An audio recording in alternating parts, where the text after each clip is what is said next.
Como habíamos dicho en la clase pasada, para esta semana no dejamos lecturas, ¿cierto? Porque estamos concentrados, ¿cierto? En la Solemne 1, ¿cierto? Que es para el 13 de octubre, ¿cierto? Entonces, después, a partir ya de esa semana, sí, para el 13, sí, el 13 de octubre.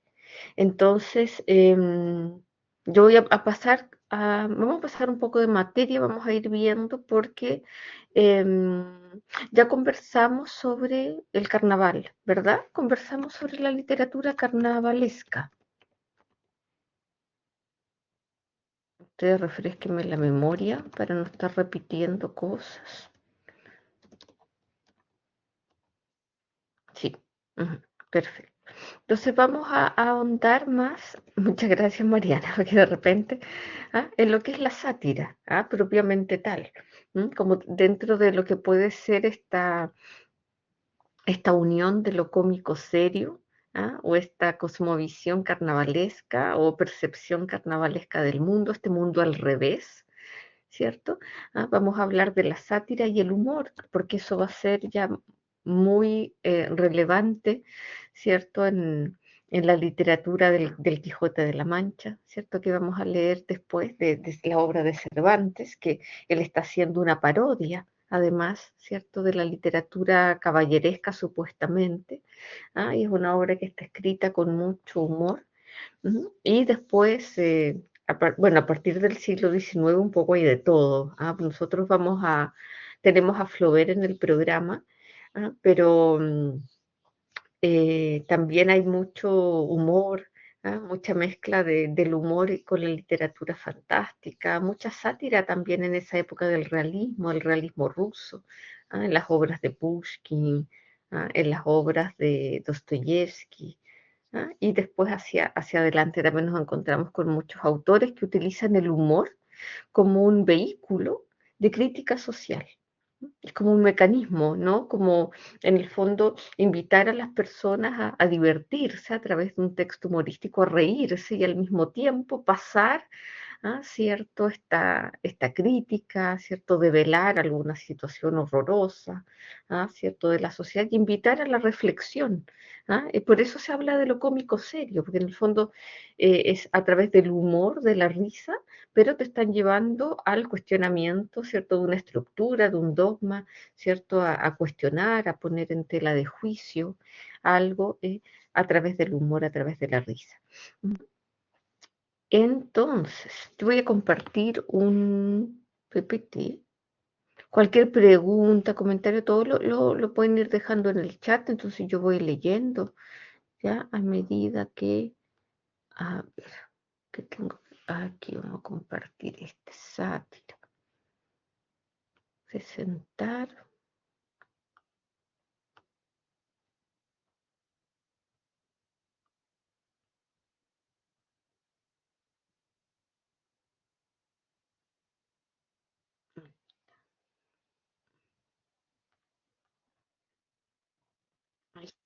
La sátira y el humor, ¿ya? Eh, Voy a leer al tiro el chat. Ay, el interactivo, Pablo José, donde se iban abriendo los círculos. Sí, no lo he pasado, perdón. En algún momento me acordé y después no lo pasé. Ahora les paso esta presentación al tiro. Ahí está, por si la quieren guardar. Ujú. Y ahí voy a poner otra y también se las voy a pasar al tiro. ¿Mm?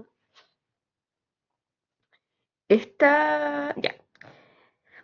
Vamos a hablar de sátira y humor, pero la sátira es antigua, o sea, como género en la antigüedad, la sátira se llamaba sátira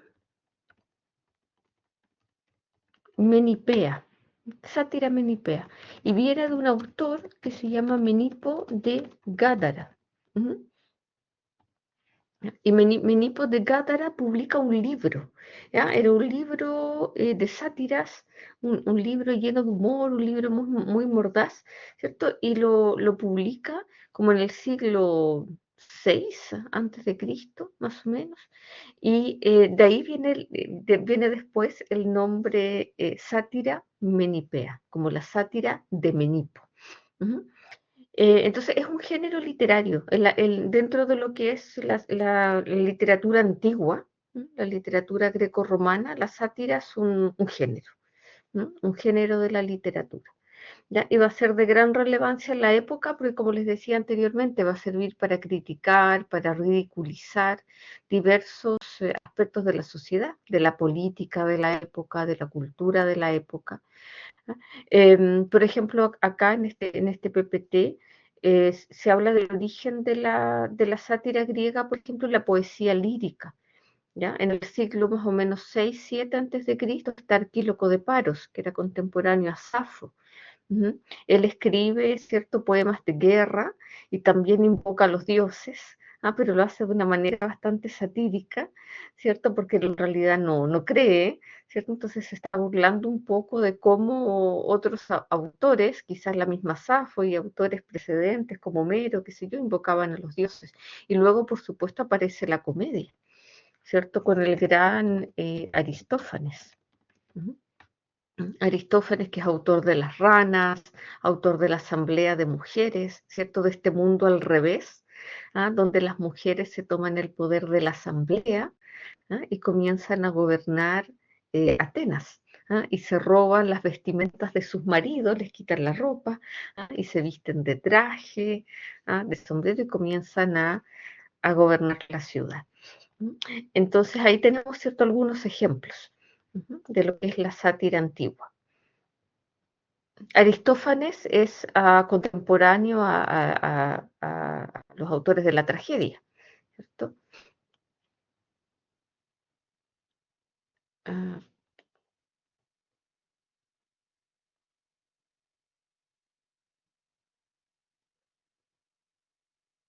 hay algunos ejemplos de las obras de Aristófanes. Aparte de la Asamblea de Mujeres y las ranas, también está Lisístrata y las nubes. Aquí no necesito leer esto, pero ustedes después lo pueden leer en detalle, ver un poco de qué se trata cada obra. Ujú. ¿Ya? Por ejemplo, Lisistrata también habla sobre las mujeres de Atenas que hacen una huelga sexual, para forzar a los maridos a detener la guerra del Peloponeso, por ejemplo. Ujú. También está la obra de Lucilio, de Juvenal, de Horacio. Todos estos poetas griegos y otros latinos también, ¿cierto? Son todos bastante humorísticos. La sátira romana también. La sátira romana, además de la sátira griega, acá por ejemplo está Horacio, tiene la misma función básicamente de la sátira griega, ¿no? Es como ser reflexiva, ser moralista al mismo tiempo, ¿cierto? Y criticar a la ciudad, a la política de la ciudad. Ahí está lo de Menipo de Gádara. La sátira menipea, y esto es bien interesante, porque la sátira menipea influyó en la literatura cristiana, ¿ah? Porque pasó a influir la literatura bizantina, o sea, la literatura cristiana primero, después la literatura bizantina, y de ahí a las antiguas letras rusas. Ujú. Se volvió muy importante en la Edad Media, en el Renacimiento, en la Reforma, y por eso hay muchos autores rusos como Fedor Dostoyevsky, por ejemplo, que escriben obras ¿ah? llenas de humor, y que algunas, por ejemplo, como El Cocodrilo, que es una novelita corta, se puede considerar una sátira menipea del siglo XIX, porque cumple con todas las características que tiene el género. Vamos a ver qué características tiene esa sátira menipea antigua. ¿Ya? Por ejemplo, hay una obra, no sé si ustedes han oído hablar o quizás han visto la película, que creo que el director es Federico Fellini, que hizo una versión muy interesante en el cine del Satiricón de Petronio. El Satiricón de Petronio es una novela, es la primera novela, porque es o sea, de la literatura occidental. La primera novela porque es el primer texto escrito en prosa. que narra la historia de un triángulo amoroso entre tres hombres, dos adultos y un jovencito, en una ciudad. Y esta novela es una sátira menipea, de principio a fin. ¿Ah? Está obviamente el elemento risa en esta sátira.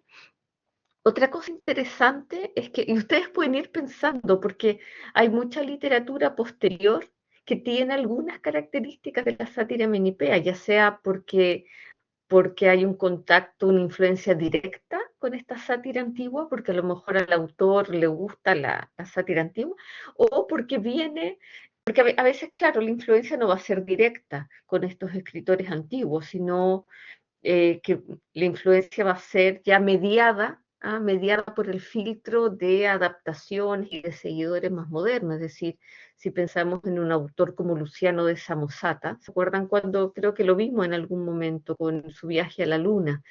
¿Cierto? Hay autores, por ejemplo, que tienen influencia directa de Luciano, pero otros tienen influencia de seguidores de Luciano. Entonces tienen la influencia de Quevedo, tienen la influencia de Cervantes, de Voltaire y de una serie de autores que eh, a su vez se influenciaron de Luciano. Entonces vieron una influencia quizá de repente un poco más indirecta, pero ya pueden pensar de repente en Julio Cortázar, en Gabriel García Márquez, en Isabel Allende. Y algunos otros autores que, Reinaldo Arenas también, que tienen esta conexión, quizá esta cosa humorística, en el caso, por ejemplo, de Gabriel García Márquez, mezclado también con el realismo mágico. Eh, y se me fue la onda, ¿qué era lo que les iba a decir?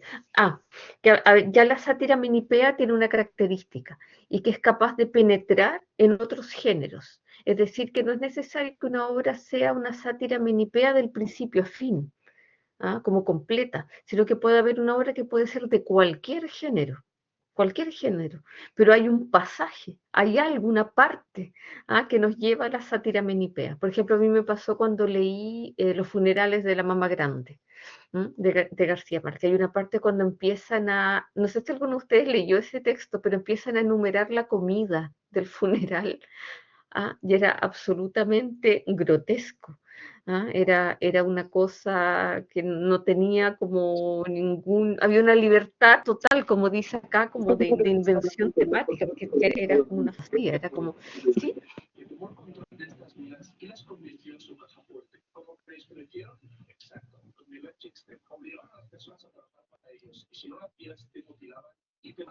Oye, tengo un problema, no sé si yo no escucho o los demás tampoco escuchan. Si la escuchamos, profesora, es que parece que alguien tiene abierto su micrófono. ¿Es David? Yo pensé que David me estaba preguntando algo y yo como que no lo escucho. ¿David?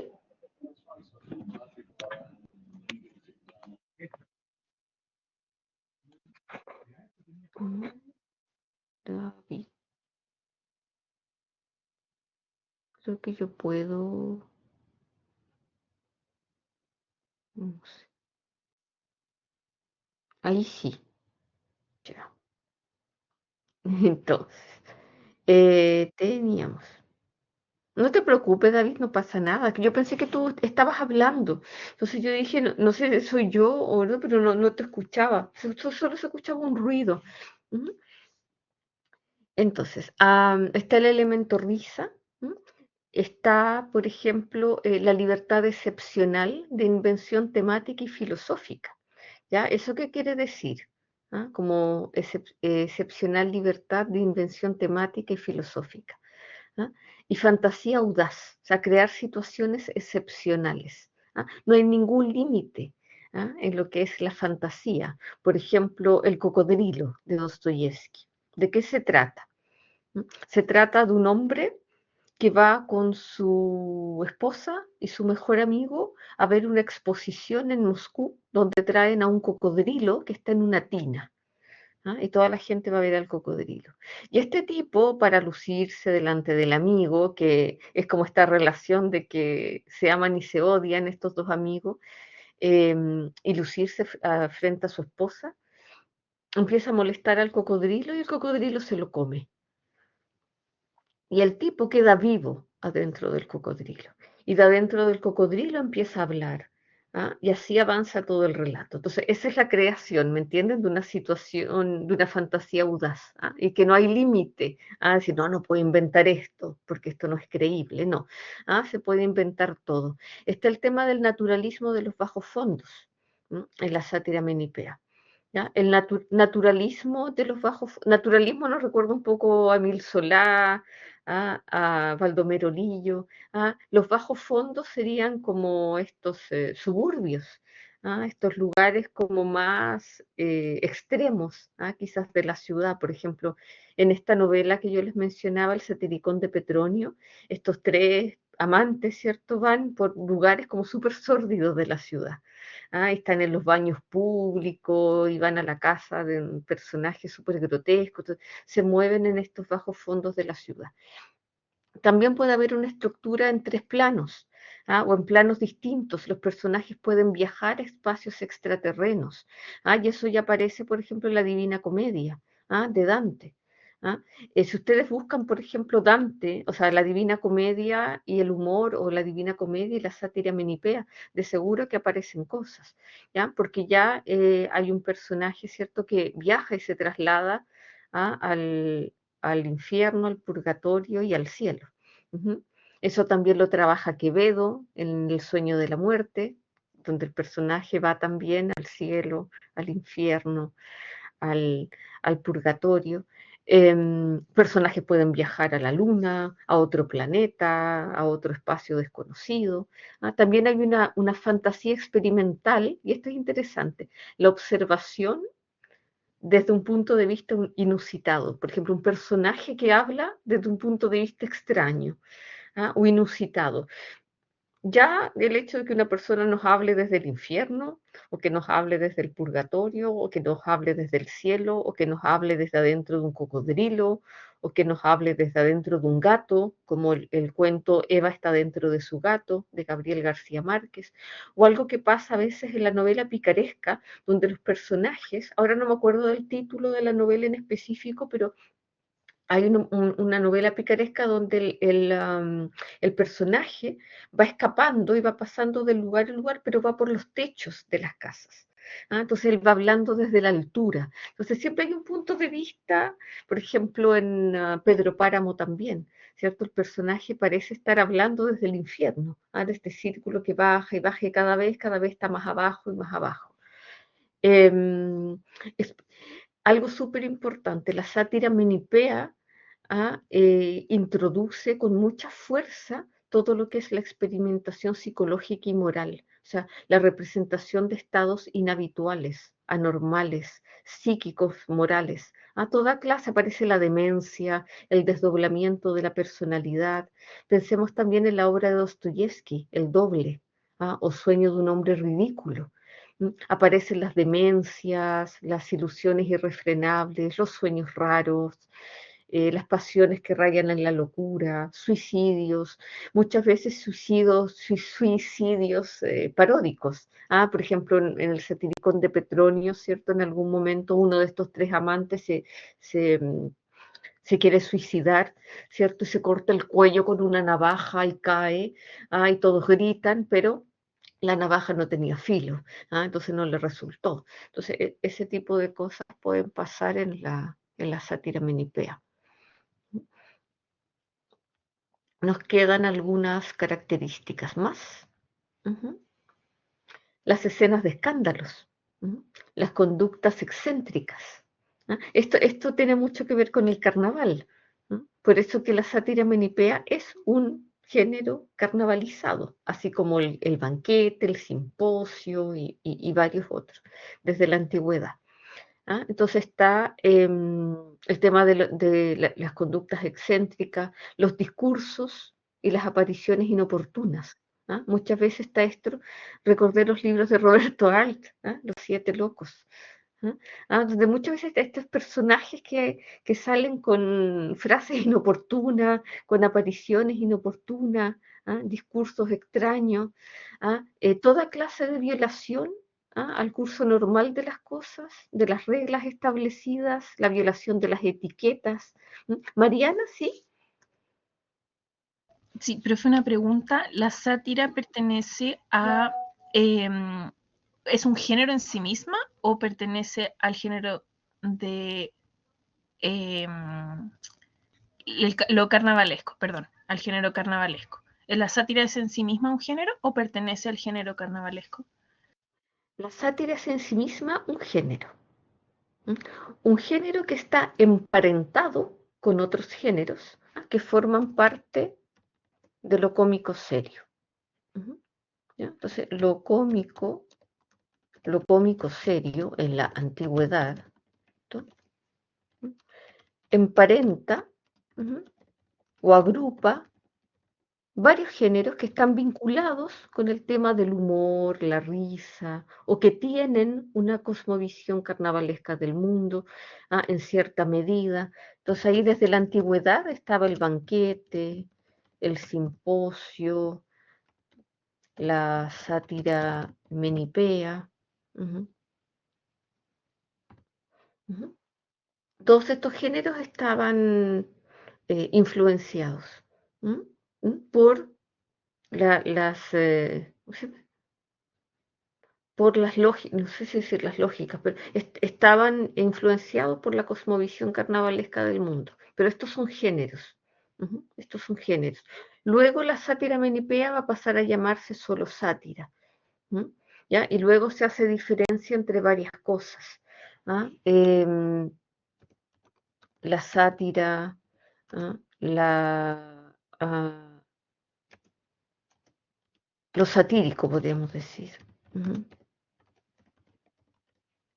Lo satírico, ujú, lo cómico, ujú, lo burlesco, ujú, etcétera. Lo cómico tiene más que ver con un poco con lo carnavalesco. Ujú. Lo satírico es como más mordaz, y todo así como lo podemos percibir y como lo vamos a ver cuando sigamos la discusión. Hay un libro genial, un capítulo de libro muy cortito, que es de Humberto Eco, que se llama Marcos de la Libertad Cómica, donde él hace una diferencia entre lo humorístico y lo cómico. Y lo humorístico está más vinculado a la sátira. ¿Mm? A lo mordaz, ¿ah? A lo que es capaz, de poner en tela de juicio algo, y lo cómico está más relacionado un poco como con la payasada, y con esta cosa también del carnaval, como de jugar a ser libre, ¿cierto? Y hacer todas estas cosas durante un periodo de tiempo acotado, ¿cierto? Que en el fondo viola una norma, pero después la restaura. Entonces, lo cómico critica la norma o hace sátira de una norma y luego restaura esa norma y todo continúa como antes. Pero el humor y la sátira van más allá, porque tendrían la capacidad de realmente criticar y erosionar como desde adentro esa, esa norma. Quizás no van a lograr cambiarla, quizás el humor o la literatura satírica no va a lograr cambiar algo, pero sí logra quizás erosionarlo. Ujú. Por eso que después muchas obras humorísticas o satíricas, como las de Voltaire, qué sé yo, van a ser prohibidas. También, porque llegaban bastante lejos en sus sátiras y además le gustaban a las personas, porque las personas se divertían. Ujú. ¿Qué otras cosas más? Eso.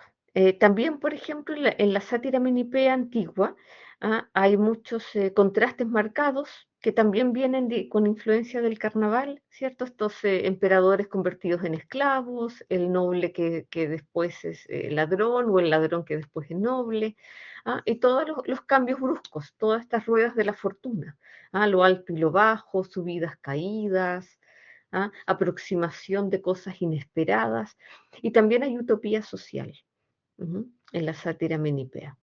Hay utopía social, hay géneros intercalados, por ejemplo, en el Satiricón de Petronio, yo les dije que es la primera novela occidental, porque está escrita en prosa, pero además de prosa, entre medio tiene poesía, tiene epístola, tiene fábula, tiene como cuentos de misterio. Entonces hay varios géneros intercalados, porque hay una pluralidad en la sátira menipea, una pluralidad de estilos y de tonos. Y otra cosa que tiene la sátira menipea, que a pesar de que pueda contar una historia como súper fantástica, es actual. A la sátira menipea se le conocía como con el nombre como de periódico, entonces como el periódico de la antigüedad, porque a través de una sátira menipea, donde el autor va a estar criticando su entorno, algo muy contingente, las personas sabían como qué es lo que estaba pasando alrededor. La sátira menipea no era sobre algo que pasó hace 400 años, ¿cierto? Sino que se estaba criticando, el autor estaba criticando algo que estaba pasando en su entorno. Y por eso siempre era súper actual. Ujú.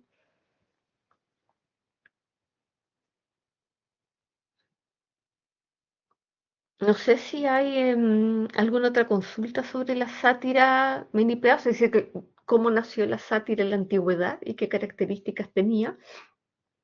Ahora, no es necesario que una obra satírica moderna cumpla con todas estas características de la sátira menipea antigua, sino que puede tener algunas.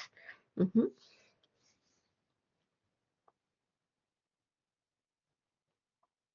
Acá tenemos un poema de Marcial, ujú, una sátira de Marcial.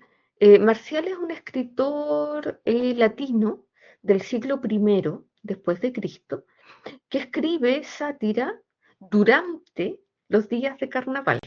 ¿Mm? Él lo dice en sus textos, él durante los días de carnaval compone sus versos y los recita porque está amparado en la libertad que le permite, que le otorga la fiesta.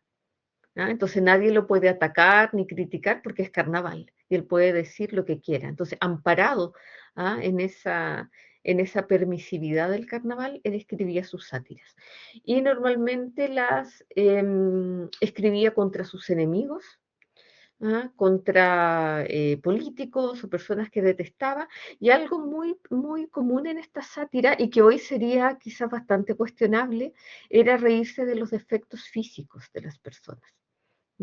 Entonces siempre aparecía el tema quizás como de la fealdad, o que la nariz, o que las arrugas, o que esto y que lo otro, ¿cierto? Entonces había mucho tipo como de sátira, podría ser un poco como podrían ser las caricaturas. Quizás hoy en día pues, la caricatura sigue de cierta manera acentuando ciertos rasgos físicos que pueda tener una persona, pero quizás no se transforme en algo cruel, como que nos podemos reír de una caricatura. De hecho, hay personas que he visto como en el centro de Santiago, que esas personas que pintan, dibujan y que te hacen una caricatura. ¿Ah? De ti mismo, ¿cierto? Y al hacerte una caricatura, ¿cierto? La persona obviamente va a exagerar ciertos rasgos, pero para que uno se enoje, sino para que uno, ¿cierto? También se ría y se divierta, ¿cierto? Entonces, por ejemplo, acá hay una sátira de Marcial, dice, por más dotado de nariz que estés, le está diciendo narigón a una persona, por más dotado de nariz que estés, aunque seas todo nariz, tan grande que Atlante no habría querido llevarla a cuestas ni rogándoselo, y aunque puedas tú burlarte del mismo latino, no puedes decir contra mí bagatelas más de lo que yo mismo he dicho. ¿Qué placer habrá en roer diente por diente? Hace falta carne si quiere uno quedar saciado. No pierdas tu tiempo, guarda tu veneno para aquellos que se admiran a sí mismos. Yo sé que esto mío no es nada. Sin embargo, no es excesivo este nada. Si cándido de oídos, ni con cara no mañanera vienes a mí. Marcial nunca dice los nombres de las personas a las que él escribe. Por eso que además es difícil leerlo porque Marcial hace muchas referencias a muchas cosas. Entonces las ediciones de Marcial tienen en cada página, casi la mitad de la página, son notas al pie de página que te van explicando a qué se refiere con esto, a qué se refiere con esto otro, ¿cierto? Pero ahí hay un ejemplo que después va a retomar Quevedo. Francisco de Quevedo, este poeta español, aquí estamos en el siglo XVIII, más o menos, que le escribe a Góngora. ¿Han escuchado a Luis de Góngora? Luis de Góngora y Francisco de Quevedo eran contemporáneos y eran, podríamos decir, rivales en poesía. Entonces Francisco de Quevedo le escribe a Góngora.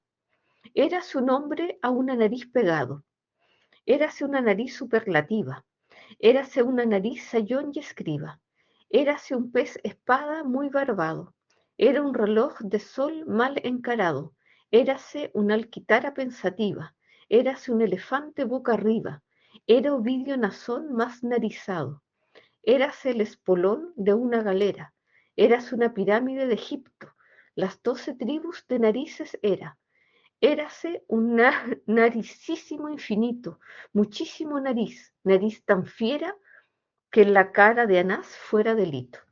Ujú. ¿Ya? Entonces eso es lo que le escribe Quevedo, ¿cierto?, a Luis de Góngora. Entonces, en algún momento la sátira, ¿m? La sátira que se escribe contra otra persona, como les decía anteriormente, estaba muy centrada en reírse, en burlarse de algún defecto físico, de esa persona. Una pirámide. Francisco de Quevedo. Francisco de Quevedo era muy chistoso, era medio misógino también, pero era chistoso. Y escribe El sueño de la muerte, y el sueño de la muerte es casi lo mismo que la Divina Comedia, ¿no? Solo que tiene un final como que le da este giro al final medio cómico, porque la persona se encuentra con Mefistófeles, ¿cierto? Y va igual en el mismo orden que en Dante, ¿no? Va al infierno, después va al purgatorio, después va al paraíso y empieza a ver quiénes son las personas que están en cada círculo. Es como lo mismo, y solo que al final después dice, y de repente, pum, desperté. Entonces el tipo estaba como soñando, ¿ya? Pero toma la misma idea de la Divina Comedia. Em, ok, aquí. Acá tenemos este también es Marcial. Tiene Marcial escribe epigramas, ¿no? Los epigramas son frases como poemas cortitos, a veces una línea, 2 líneas, 3 líneas. Y tiene uno que se llama Si no sabes qué hacer, muérete. Entonces dice, siempre estás defendiendo causas y siempre, átalo, estás haciendo cosas. Tengas o no tengas que hacer, átalo, siempre estás haciendo algo. Si te faltan cosas y causas, haces átalo de mulero. Átalo, para que no te falte qué hacer, entrega el alma. Entonces, como una persona que le encuentra que no hace como nada útil. Entonces le dice, si quieres hacer algo útil, ¿ah? Eh, mátate. Ujú. Tiene otro que se llama ¿Por qué no te beso? Y que está escrito a una mujer. Entonces, fíjense en este tema de los defectos físicos, porque esto también aparece en Luciano. Ya, porque, ¿por qué no te beso? ¿Por qué no te beso, Filenis? Estás calva. ¿Por qué no te beso, Filenis? Estás pelirroja. ¿Por qué no te beso, Filenis? Estás tuerta. El que besa todo esto, Filenis, es un mamón. Entonces, al parecer, y por lo que se ve en Luciano en el diálogo de los muertos, ser calvo era un defecto bastante grave en esa época, como no tener pelo. Acá hay ejemplos de libros de Luciano de Samosata, por ejemplo, contra un ignorante que compraba muchos libros. Ese es el título de Luciano de Samosata, el mismo autor del viaje a la luna, ¿cierto? Donde él se ríe y hace sátira de todos, de contemporáneos suyos, de todos estos personajes que tienen una tremenda biblioteca y compran libros que nunca leen, pero que los compran para impresionar a las personas que vienen a su casa y que piensen que él es súper inteligente, etc. Y también está Puleyo, el asno de oro, que hay muchos tipos de sátira también donde está el tema de la transformación animal. Luciano también tiene este tipo de texto, donde un hombre se transforma en gallo, donde un hombre se transforma en asno, etc. Luego tenemos, creo que puse acá un fragmento, sí, puso un fragmento del Cocodrilo de Dostoyevsky, que es como o un cuento largo o una novela corta, ¿ya? Y de hecho lo voy a subir completo después cuando lleguemos a la parte del realismo, porque yo no sé dónde tengo, sí, no sé dónde tengo Madame Bovary. Por ahí la tengo, pero Madame Bovary es una obra súper grande. Entonces yo voy a subir otras opciones también de lectura, ¿ya? Además de Madame Bovary. ¿Ya? Y voy a subir el cocodrilo. Se les había dicho que el cocodrilo es como una sátira menipea, ¿cierto? Entonces voy a leer esta parte para que ustedes me puedan ir comentando, por ejemplo, en el chat, qué les parece esto, porque es como si fuera realmente, o sea, como uno lo lee o como lo leo yo, es como si realmente fuera tragicómico. ¿Ah? O sea, evidentemente hay una tragedia, pero hay cosas que llegan a ser ridículas. ¿Ah? Entonces, se siente esta cosa como cómica. Entonces, estábamos en esto, ¿ya? Que este amigo estaba fanfarroneando, este personaje estaba fanfarroneando frente a su mujer y a su amigo, y el cocodrilo se lo come. ¿Mm? Entonces, el que está relatando todo esto es el amigo, el amigo de Iván, que es la víctima del cocodrilo, y dice, pero volvamos a lo ocurrido. Poniendo en acción sus terribles quijadas, el cocodrilo empezó por tirar de los pies al pobre Iván Matvievich, y luego, soltándolo un poco, porque mi sabio amigo pugnaba por escapar y se agarraba a la bañera, se lo engulló hasta la cintura. Luego, soltándolo otro poco, continuó engulléndoselo de varias sentadas, poco a poco, de suerte que Iván Matvievich fue desapareciendo lentamente de nuestra vista. Por último, de un bocado definitivo, se tragó el animal a mi sabio amigo todo entero, y de modo que se podía ver cómo se lo iba metiendo en el cuerpo.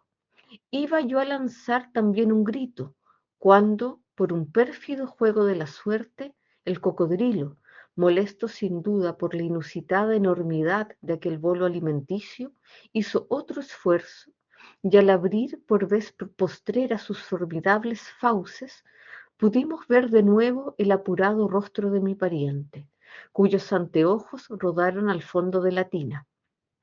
Hubiérase dicho que aquella cabeza humana solo apareció de nuevo para lanzar una suprema mirada sobre las cosas de este mundo y dar un último adiós a todas las alegrías de esta vida. Mas ni siquiera tuvo tiempo de realizar ese designio. El cocodrilo, que había recobrado bríos, hizo otro esfuerzo y se engulló definitivamente la cabeza. Aquella reaparición y desaparición de una cabeza humana dotada aún de vida resultaba un espectáculo espantoso, pero al mismo tiempo, quizá por la rapidez de aquel escamoteo y por la caída de los lentes, no dejaba de tener sus ribetes de ridículo, por lo cual no me fue posible contener la risa. Pero, haciéndome cargo de lo inoportuno de mi conducta en tal momento, ¿no era yo amigo de la casa? Interpelé vivamente a Elena Ivanovna con un tono de condolida simpatía. Adiós para siempre, nuestro Iván Matvievich, le dije. ¿Qué les parece este fragmento del cocodrilo de Dostoyevsky?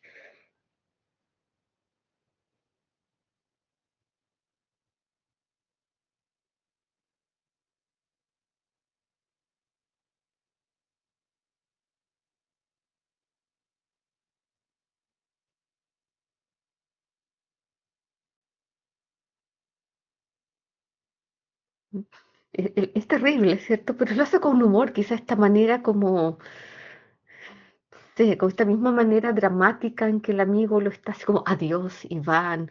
¿Ah? Cristian, sí. Sí, eso mismo iba a comentar, que está relatando una situación trágica, terrible, como un animal se come a su amigo, pero lo cuenta de una manera que bien humorística, donde como lo transforma casi en comedia. Eh, entonces, claro, ahí como que queda claro que es una sátira o algo tragicómico y que todo también se puede transformar en algo cómico, como a pesar de lo horroroso que puede ser. Vas a un muy buen punto, Cristian, que ya vamos a, a abordar. Ujú. Y claro, efectivamente este texto es una sátira, ¿ah? Porque luego viene la disputa, ¿no? De que la esposa quiere que abran al cocodrilo para que saquen al marido, pero resulta que el dueño del cocodrilo ama al cocodrilo como si fuera su hijo, ¿ah? Y le dice hijo. Entonces se opone completamente a que lo maten. Ujú. Entonces, cuando este hombre empieza a hablar desde adentro del cocodrilo, se empieza uno a dar cuenta que la descripción que hace desde el cocodrilo es bien rara, porque el cocodrilo adentro no tiene órganos, es como de caucho, es como de neumático el cocodrilo. Entonces, como el cocodrilo llega a Moscú a una exposición universal, entonces viene mucha gente a ver el cocodrilo y mucha gente paga las entradas y se queda en la ciudad. ¿M? Sí, lo solemne, ¿cierto? Está narrado con solemnidad, pero como una solemnidad que está ridiculizando a la víctima. Excelente, Pablo. Em, y entonces él decide quedarse adentro del cocodrilo en pos de ese capitalismo, porque él piensa que si se queda dentro del cocodrilo, más y más gente va a seguir viniendo a ver al cocodrilo, sobre todo ahora que hay un hombre que habla dentro del cocodrilo, entonces va a venir gente de todo el mundo y la ciudad va a crecer y va a entrar la plata y va a entrar la plata y va a entrar la plata. Entonces lo que está haciendo Dostoyevsky precisamente es hacer una sátira contra el capitalismo, porque al final, ¿qué es lo que se traga a Iván? Se lo traga el capitalismo. Ujú. Pero este capitalismo, ¿cómo es por dentro? ¿No? Porque este animal parece estar vacío y es como de caucho, o sea, es como que adentro no hay nada, es algo que parece muy, muy imponente, y algo que parece así como wow, y que se traga este hombre y al final por dentro es como algo vacío. Entonces ahí está la crítica, esta crítica social y económica y política que está haciendo Dostoyevsky en esta obra. Entonces, aquí ya no hay nada más y me voy a cambiar a otro PPT, que es, no, ese no es, publicar.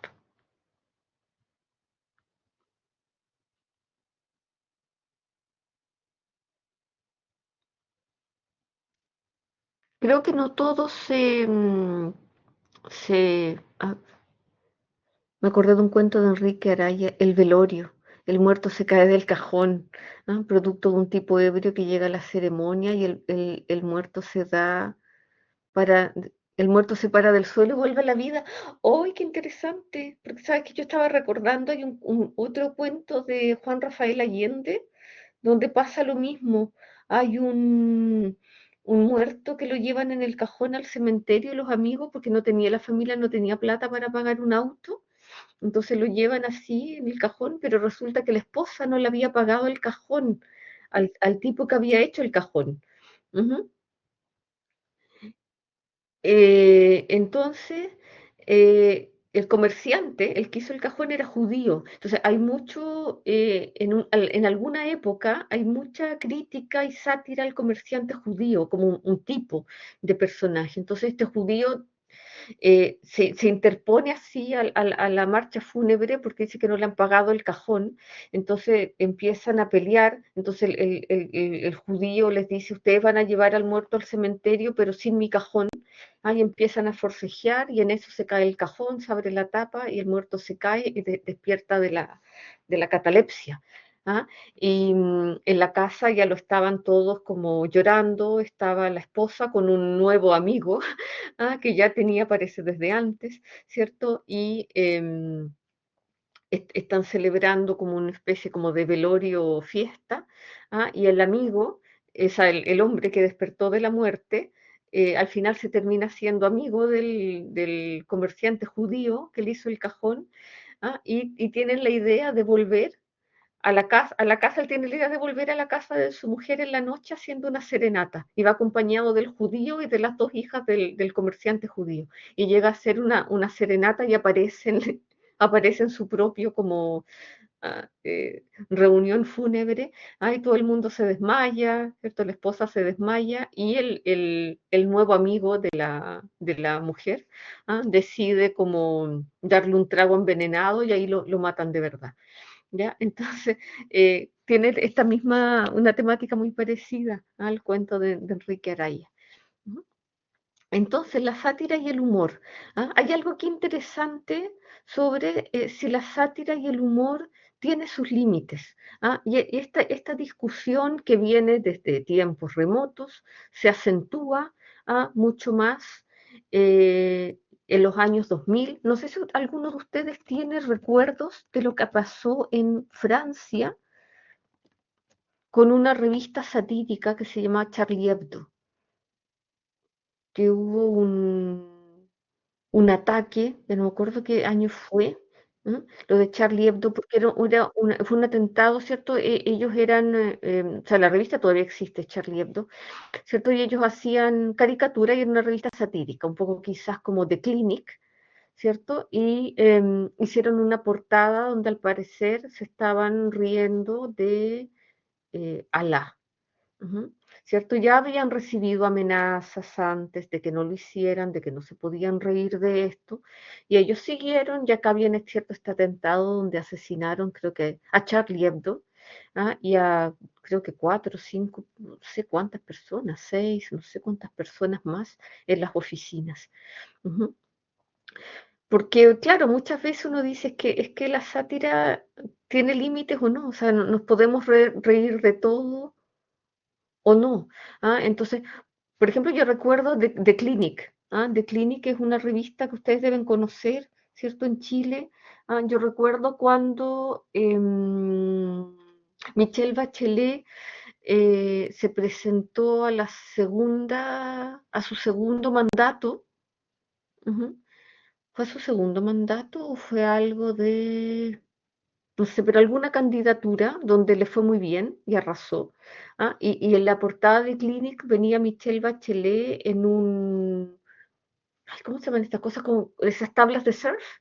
Venía Michelle Bachelet en una tabla de surf, en una ola grande, y decía, Michelle Bachelet arrasa como un tsunami, haciendo referencia a lo que pasó el 2010. Cierto que obviamente es algo, sé, como súper cuestionable, ¿cierto? Como reírse o no. Em, entonces acá hay varias posturas que aparecieron precisamente en esta época respecto al humor. Varios estudiosos, la mayoría españoles, hablando del humor y sus límites, de si tiene límites el humor, ah, em, de la sátira como instrumento de crítica social, del poder de la sátira, del humor y los riesgos que corren las personas que se dedican al humor, ¿cierto? A la sátira o a la caricatura, lo que sea. ¿Ah? A la relevancia del humor, también al humor responsable, dice por ejemplo Manuel Junco. No sé si voy a poder quizás revisar algunas de las... por ejemplo, Manuel Junco dice, siendo como es básico y necesario, el humor también debe ser responsable.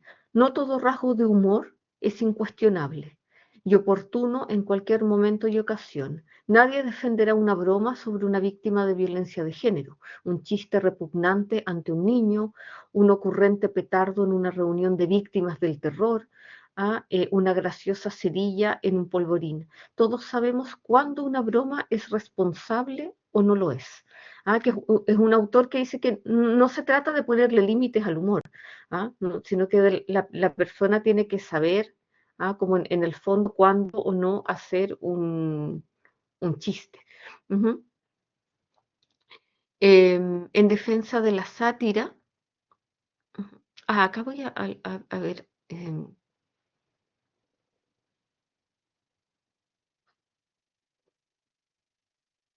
Ujú.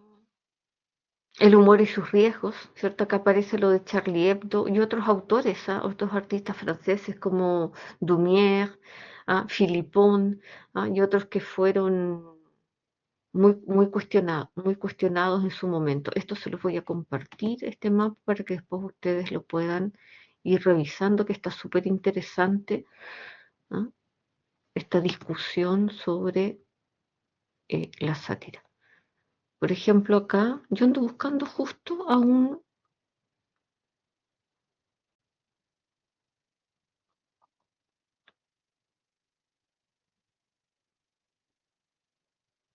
Acá él dice, por ejemplo, por eso en los velorios se cuentan muchos chistes, dice él, o en las ceremonias majestuosas. Las ceremonias majestuosas son risibles, claro, son estos típicos momentos tan serios que a uno le empieza a dar como una tentación de reírse. ¿Ah? Dice, por ejemplo, en los Oscars, dice él, porque estas grandes ceremonias siempre necesitan humor. Siempre como que los presentadores tienen que lanzar los chistes, la gente que sube a hacer los discursos. ¿Ah? Dice, ¿por qué? No, ¿qué se puede hacer ante los grandes grupos? Dice, por ejemplo, chistes de género, chistes con grupos étnicos, como los catalanes, los judíos, los andaluces. Dice, yo creo que a eso no hay que poner límite. El límite lo tiene que poner el público, porque yo no creo que sean grupos, ¿ah?, que como no defendibles, sino que simplemente se pueden sentir ofendidos. De eso se trata, es como él dice que chistes, por ejemplo, de género, chistes étnicos, hay algún grupo que pueda sentirse ofendido, y un día serás tú, y mañana será otro, y después será otro.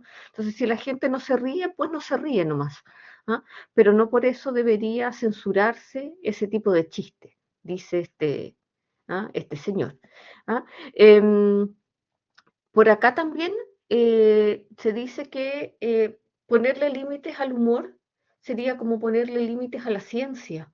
O sea, no le podemos poner límite a la ciencia.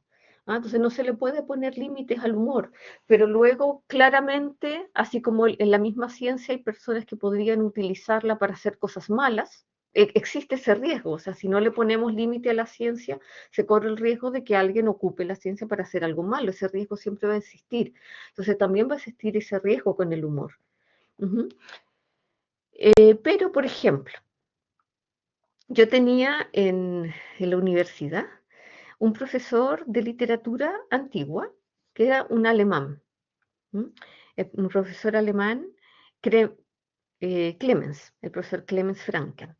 Y él llevaba 40 años en Chile, estaba casado con una chilena, ya sus hijas eran chilenas.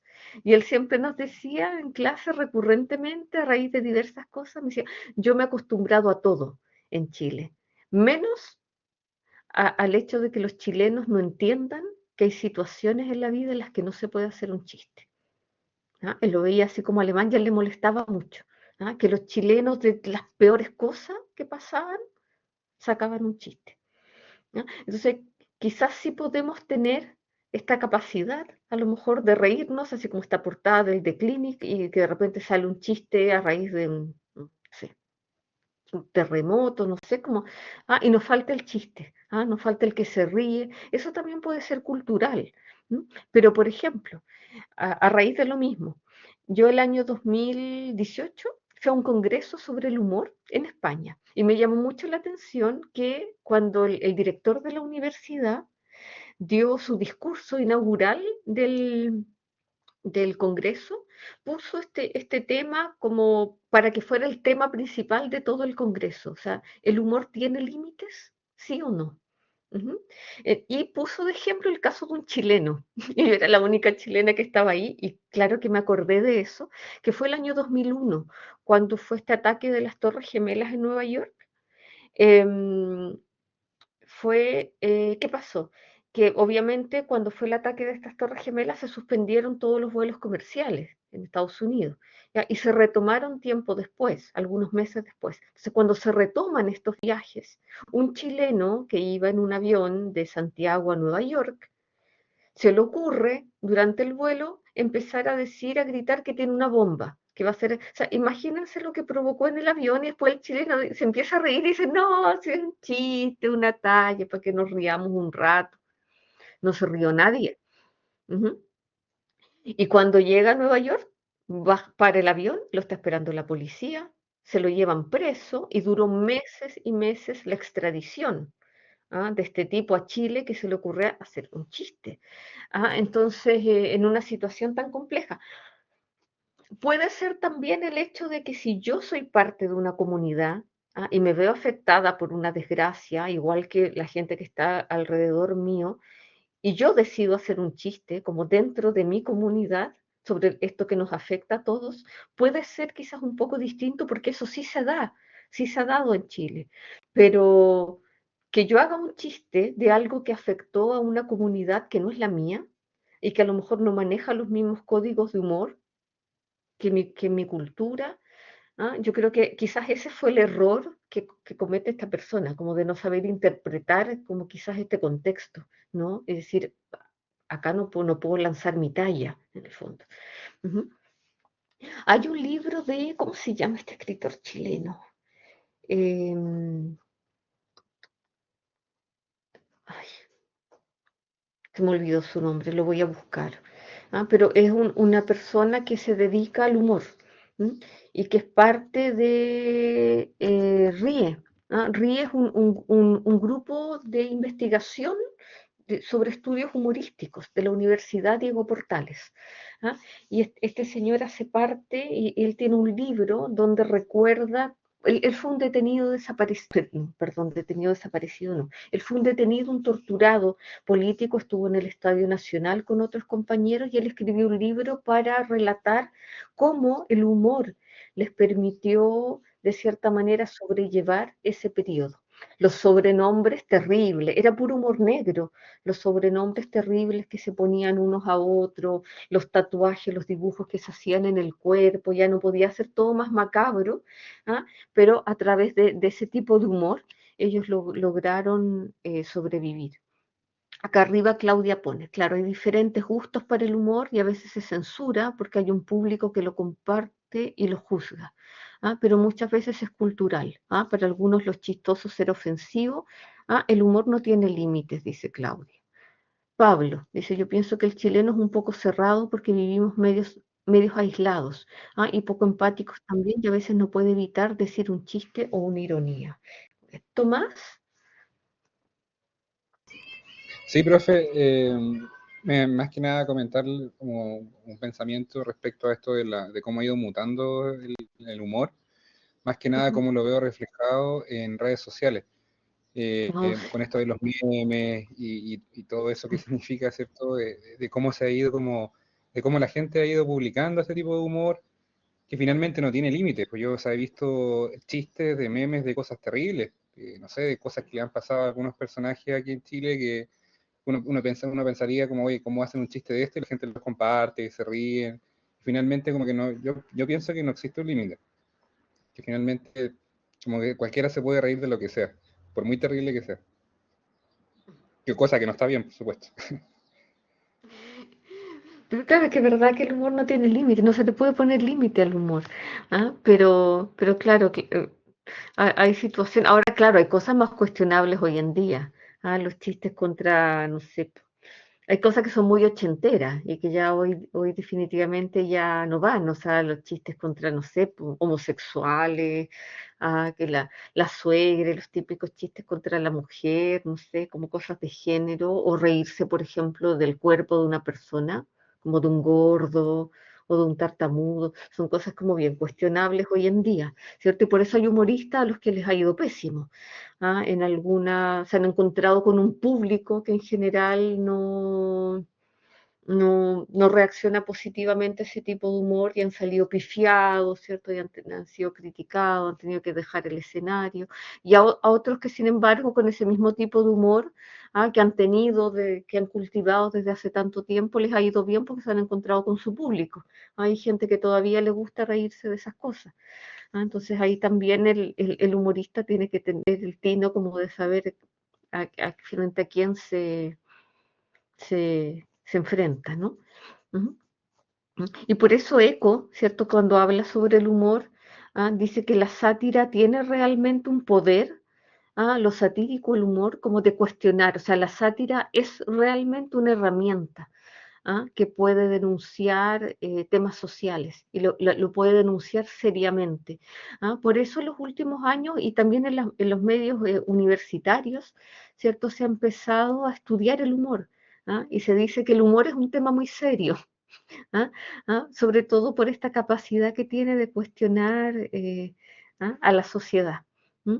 Y la sátira tiene un poder bien interesante, y sobre todo en este tipo como de viñetas, porque muchas veces, o sea, estoy pensando, no sé, ya me fui un poco para atrás, pero en el siglo XIX, por ejemplo, que había muchos periódicos satíricos en esa época, muchos. Por ejemplo, estaba el periódico Las Beatas, que se reía, ¿cierto?, de la iglesia, hasta de lo religioso, ¿sí?, de la discapacidad. Sí, el humor puede llegar a ser muy cruel, ¿cierto? Había uno porque el arzobispo de esa época, en el siglo XIX en Chile, los últimos 15 años, el último cuarto del siglo XIX, era don Mariano Casanova. Entonces había un periódico satírico que se llamaba Don Mariano. Ujú. ¿Ya? Y que era un periódico satírico que se reía como de la iglesia y todo. Entonces, claro, cuando se publican estas, no María, Mariano. Entonces, cuando la gente publicaba estas sátiras que llegaban a mucha gente compraba el periódico y se reía. El tema es que esto se difunde, entonces cuesta tener como para quien es satirizado o criticado, cuesta tener como una posibilidad de réplica.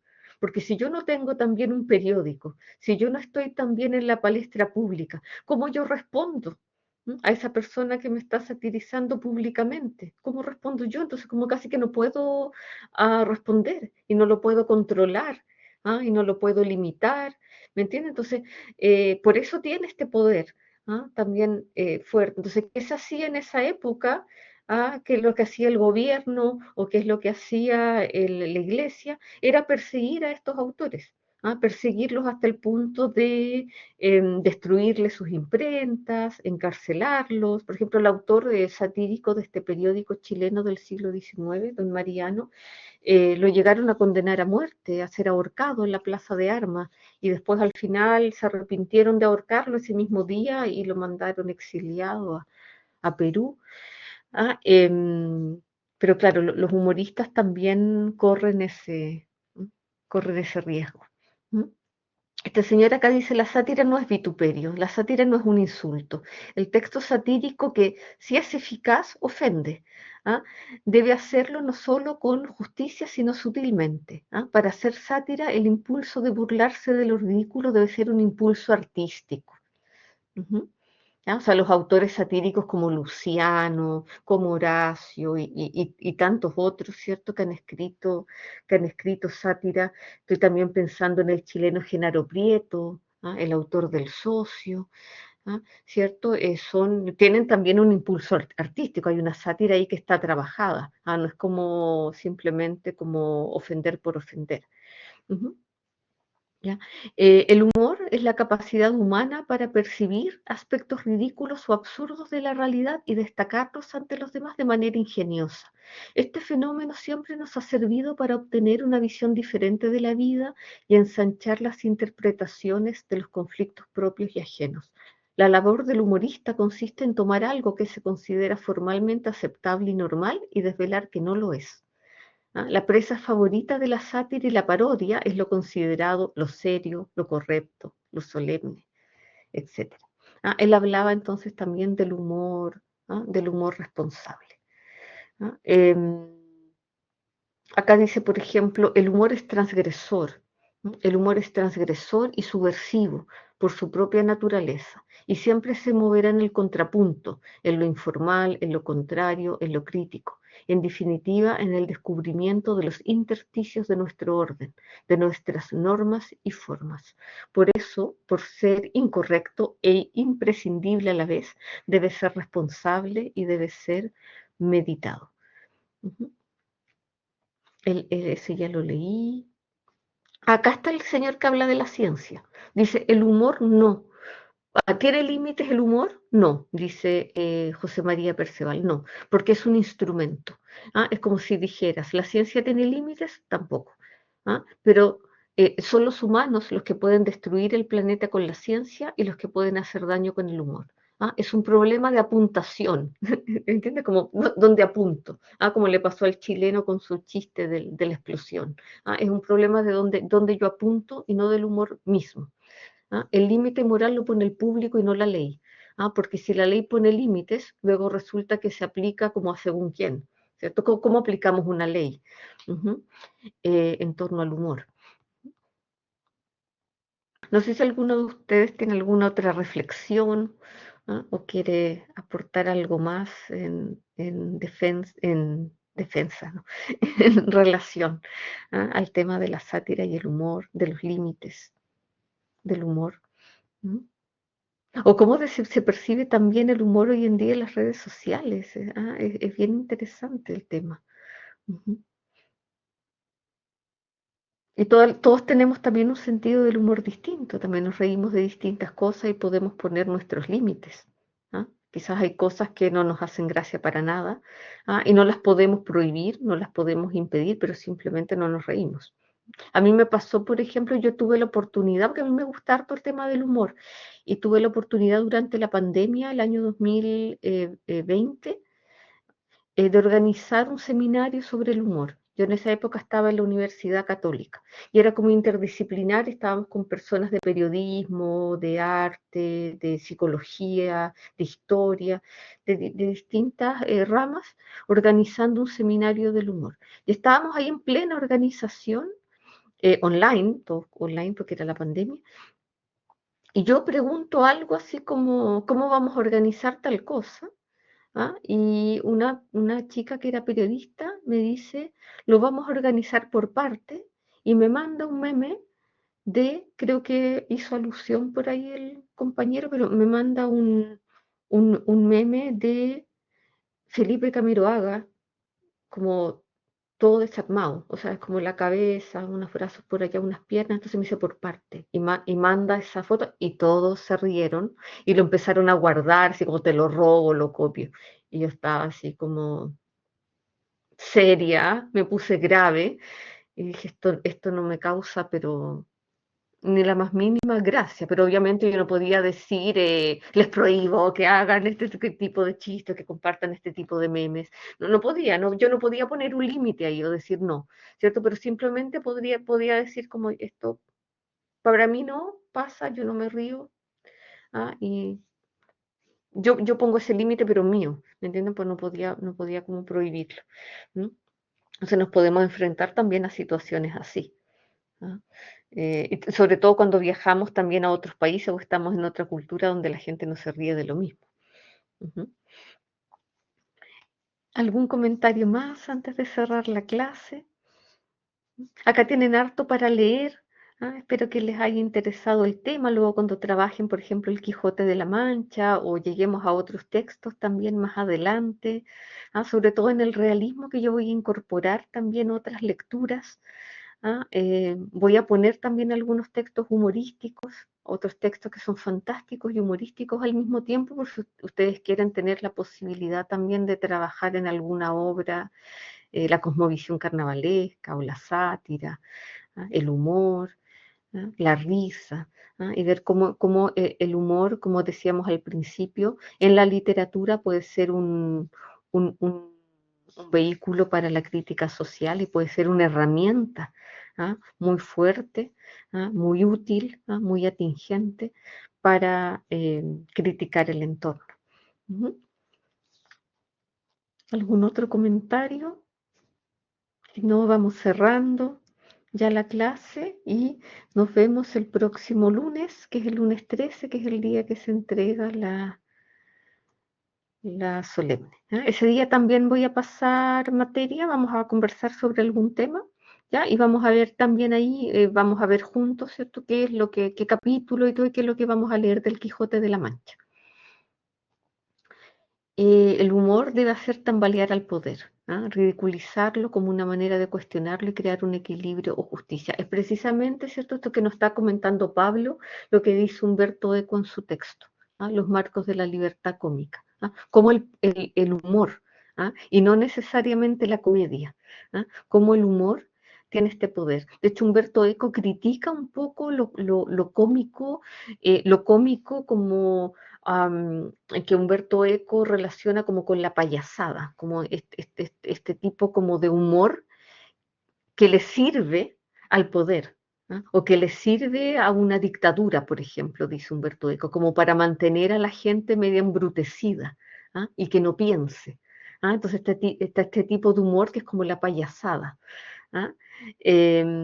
Algunos dicen, yo no recuerdo mucho el programa, pero tipo Quique Morandé, algunos hacen la relación de lo que significó el happening con Ja, por ejemplo, en la época de la dictadura, o Sábado Gigante, etcétera. Entonces, Eco dice que no hay ningún poder de nada en esta payasada, ¿ah? O en esta como comedia, pero sí en el humor. Ujú. El humor sí, ¿ah? Porque el humor es transgresor, ¿cierto? El humor erosiona, ¿ah? ¿Cierto? Al poder, le dice sus verdades al poder, lo puede hacer tambalear. Quizás, como dice Eco, el humor quizás no va a cambiar las cosas, ¿m? Pero sí ¿ah? Sí las va a erosionar y puede llevar a muchas personas a través del humor, a través de la risa, a reflexionar y decir, mira esto y lo voy a cuestionar. ¿Ah? Em, Eso, así que es un tema bien interesante, ¿no? De trabajar. ¿Ya? Entonces, eso, ¿no? Nos vemos el próximo. A ver, dice, voy a leer algo aquí que está en el chat de Ana. Ujú. Igual con el tema de los límites, yo creo que todo va dependiendo de la situación en la que uno está. ¿Ah? Como quien dice, saber leer la habitación. ¿Ah? Porque incluso es totalmente diferente hacer un chiste desubicado en público, ¿cierto? En comparación a hacer un chiste más o menos pesado entre amigos, por supuesto. ¿Ah? Que, por ejemplo, a veces igual pasa. Ujú. Y uno maneja los códigos también con los amigos. Sabemos que de repente alguien te puede hacer un chiste pesado. ¿Ah? Claro. Saber leer la habitación. Exactamente. Ujú. Perfecto, entonces voy cerrando, vamos cerrando ya la clase de hoy. ¿Ah? Nos vemos el próximo lunes. Cualquier consulta sobre la solemne me pueden escribir. ¿Ah? Si necesitan bibliografía o revisar cualquier otra cosa. Ujú. ¿Ya? Y que pasen una excelente semana. Ujú. Gracias a ustedes. Nos vemos, Ana, Mariana, Jonathan. Buenas noches. Y sigamos reflexionando en torno al humor, ¿no? Para que después lo podamos buscar, leer, ¿cierto? En los textos que van a venir. Buenas noches, Claudia, gracias a ustedes. Buenas noches, Pablo, David.